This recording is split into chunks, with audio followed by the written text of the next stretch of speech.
Hey guys, so I wanted to talk to you today about a power circuit that I used this semester with our teams. This was one of the best semesters I've ever had for jump development, and I think this was a big part of it on top of some other things that we did, but I think this played a big role, so I just wanted to talk about it. So what we did was a 4-station circuit at the beginning of the workout. We would do typically 4 rounds. And so how I had it set up was we'd start with a test or an eval, depending on how you look at it. And so this test would be some sort of jump, broad, or sprint variation that we always measured. So for example, maybe today was a hand on hip jump, could have been a weighted jump, seated jump, pause jump, could have been on a Vertec, whatever you want to do.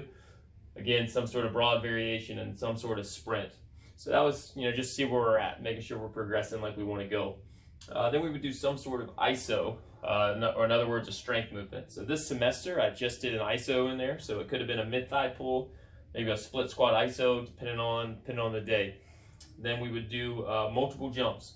And I kind of looked at this as our developmental block. And so with this, we would do some sort of multi-jump. I used box jumps to broad jumps a lot in order for us to both tag our vertical jumps and our horizontal jumps in a workout. I also would do weighted jumps and then just jumping in place for 4, just depending on the day. And I would measure this if I could as well. Oftentimes I would use a jump mat for this. Then we would finish with some sort of knee or ankle work. And I kind of looked at this as our mobility spot, or tying up our loose ends with our knees and our ankles. And the semester I either used spring ankle work or I used our front foot elevated split squat, all dependent on the day. And so with that, why I started using this was because normally I would measure some sort of hand on hip jump at the beginning of the lift.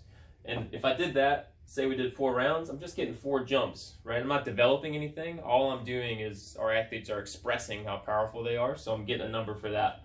But I wasn't necessarily developing that in the best way. So we started to go like this. And the reason why I like this is because if we go 4 rounds, all right, I'm going to get 4 reps on whatever variation we use for the day. I'm going to get an ISO, and depending on what it is with the mid-thigh pull, I'm going to get 16 seconds of work, or maybe 40 to 60 with the split squat ISO. And then on the multi-jumps, I'm going to get 12 to 16 reps in a day, and that's where I like to call it develop, because I'm developing our jump capacity somehow, some way with any of these variations.